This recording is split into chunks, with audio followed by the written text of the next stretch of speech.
Hey guys, how you doing? Right here again. If you'd like to subscribe, it's Nitro Kyosho.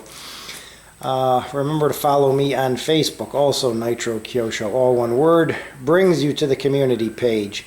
Well, I did two videos on this. I did an overview of this car, guys. Alright, this is the Dodge Hellcat. It's a 2016. And I did another video of it just idling. So you could hear the stock exhaust, what it sounds like.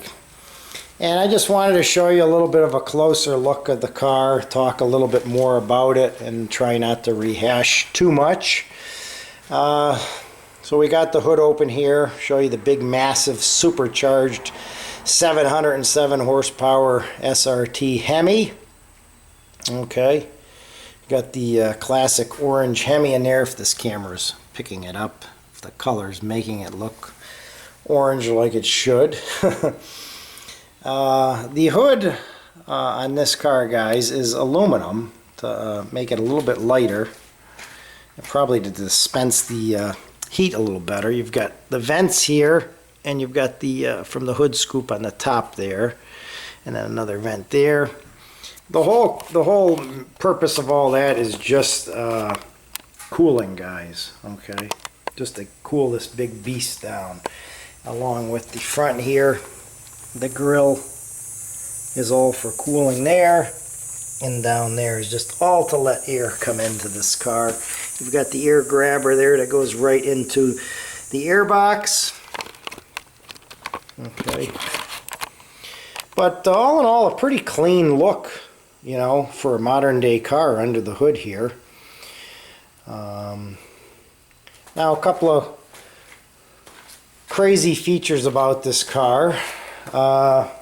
Let's talk basically first about the key setup on it. Okay, now you get 3 keys when you buy this car. You get 2 black keys and a red key.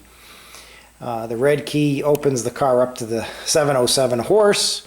The 2 black keys you've got a spare, and obviously for that, but they're 500 horsepower if you use that key, and the car senses, it knows what key that you have. And if you program it through the dashboard in valet mode, you'll get a 300 horsepower car. So between the key setup, where you get a 300 horse car, a 500 or a 707 horse car, basically makes this 3 different cars. Along with, if you go in the SRT section of the dashboard and program it, you've got street mode, you've got sport mode, and you've got track mode to go along with those 3 different horsepower settings. So this really is 3 different cars all wrapped in one. Okay, some of the cool selling points and features, I mean, of this car, Dodge has it certified with drag radials at doing a 10.8 second quarter mile, which is phenomenal. 0 to 60 in 3.6 seconds, which for a 4,400 pound car is also pretty phenomenal. And you know, having 1/2 inch fuel lines, where this thing, I believe they were saying something like you could suck down 1.5 gallons of gas in like under a minute if you got on this car, which I can attest to because the gas needle moves pretty quickly on this car. Insurance companies are saying this is a sports car. Okay, Dodge is saying no, it isn't. It's a muscle car / grand touring car. It's a big car, guys. Okay, it's a lot bigger than the Camaro and the Mustang. It's a lot more roomy inside. It has a bigger back seat. It has more just overall room and space, and a bigger trunk. So it really is made to pack up a family, and it might sound kind of crazy, and go cross country in it, you know. So it's really, I mean, you get the best of everything with this car, guys. And that's no slam against Mustang or Camaro, because I'm a true lover of all cars, guys. I don't like guys that just stick to one brand, and I think that's just a shortcut to thinking. There's so many beautiful cars out there, and the new Camaros and Mustangs are just beautiful, what they have done with them. But I've always been a lover of these cars over the years. especially the older ones. So let's get talking a little bit more. All right. You've got massive brakes on this car, which I've already discussed in the other video, but I'll just show you a close-up of them here. Okay, Brembo brakes all the way around, vented rotors. You've got Pirelli tires on here. These are all season tires, guys. Okay, they're 275/40 ZR20s. The rims, I don't know if these cars came with any other style rim. Every time I saw these in a dealership, they had these black matted kind of rims on there. I'm sure there must have been an option to get another kind, but maybe not. I don't know about that for sure. I put on these. They came with these little plastic gray caps. I bought these nice aluminum barrel type caps, guys. And they look nicer than the little plastic gray ones that were on there. Really, I mean, if you took this car, guys, and you took that badge off the side and you changed the hood, it would be a true sleeper, because you wouldn't know if it was any different than any other Challenger out there,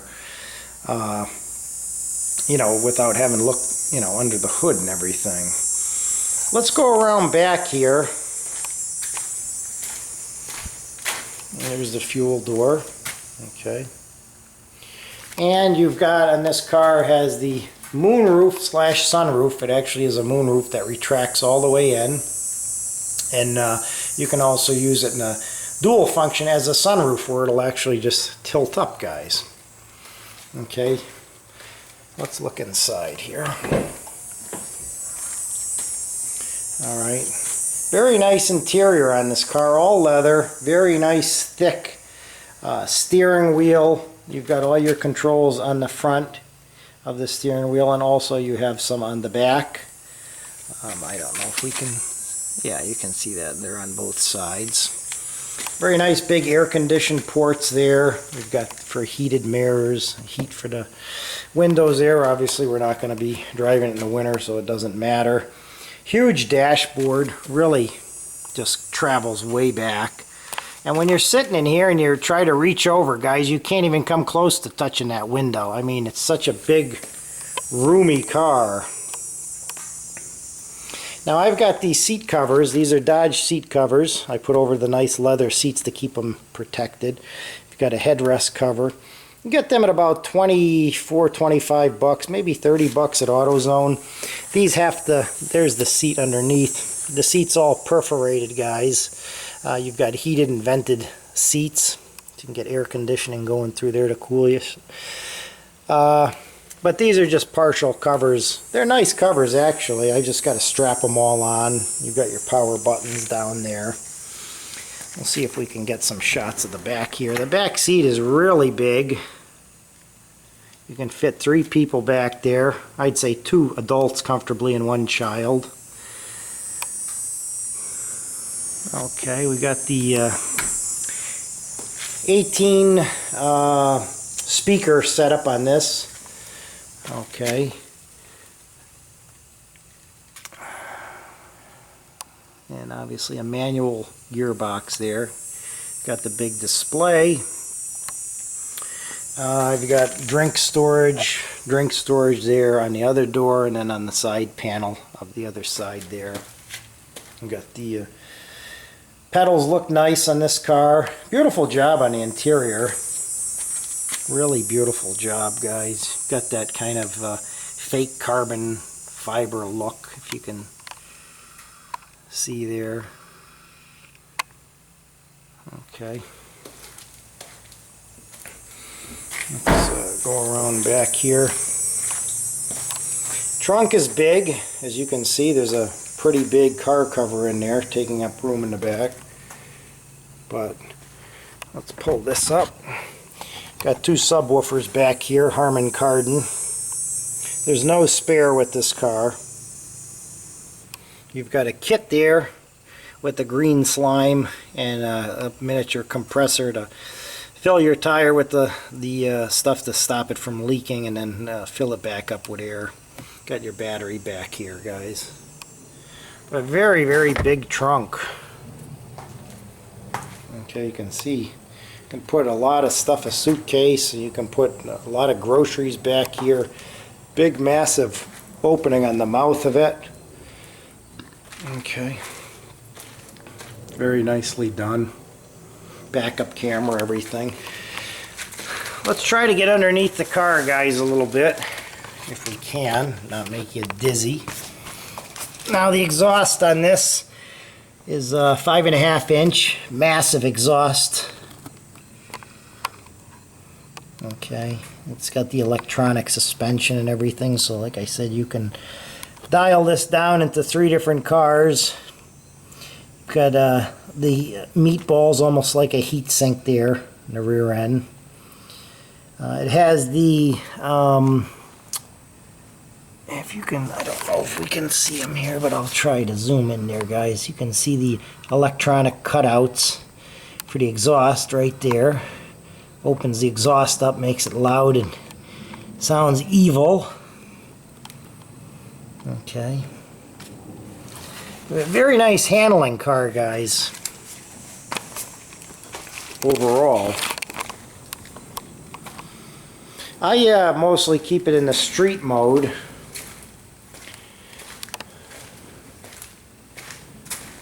I think I like the way it rides in the street mode, guys, but once again, those Brembo brakes are just massive, but when you got that kind of horsepower, you need it to stop this thing from rolling.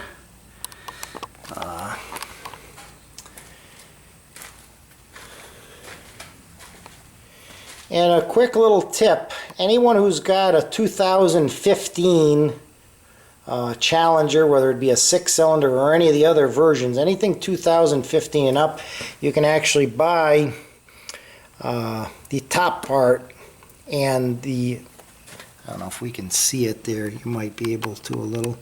You can buy the top part and the piping, you can't really see it, it's too dark, and you can pop out the fake fog light, and you can use the Hellcat airbox system on any 2015 or higher car that's a Challenger.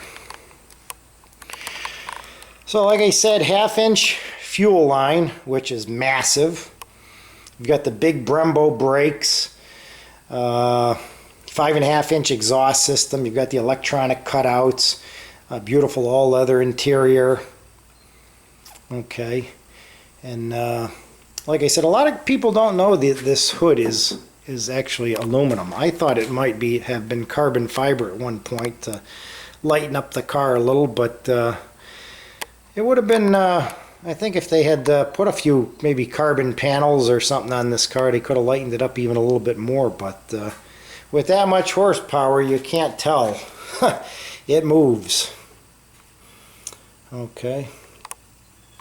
But anyways, guys, I just wanted to give you a little bit more look inside the vehicle, look under the vehicle, under the hood. And like I said, I do have another video out if you want to know a little bit more about, you know, the boost and the compression and all that. I talk about that more in the brake size in the other video. I just, I don't want to rehash, you know, this was more of a kind of a little under the hood, inside and inside the trunk, and just talking about the car a little bit more in depth. And like I said, it's a beautiful car, guys. It really is a grand touring car. I like this because I can put 5 people in there and go for a cruise. With the Corvette, I could fit 2 people, and that was it. You know, obviously a lot more horsepower than the other Corvettes had anyways, more than any Corvette has right now on the market.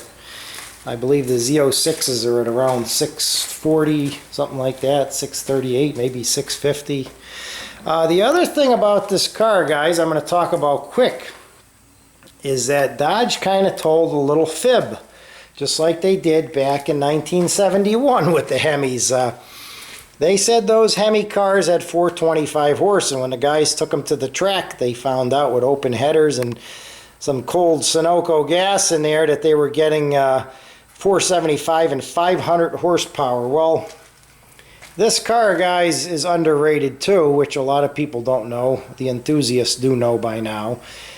because technically it's getting like 670 at the rear wheel, not at the crank. At the crank they say in 707, but if you do the math at the rear and you add that percentage back of what it would be at the crank, it's really closer to 750 than 707. And the other thing is, a lot of guys are putting underdrive pulley kits on the blower and doing a tune, and they're just bumping, just by doing that they're cranking right up to 800 horsepower. So cool things to look forward to down the road if we want any more power out of this beast. But just kind of some cool little tips and different things.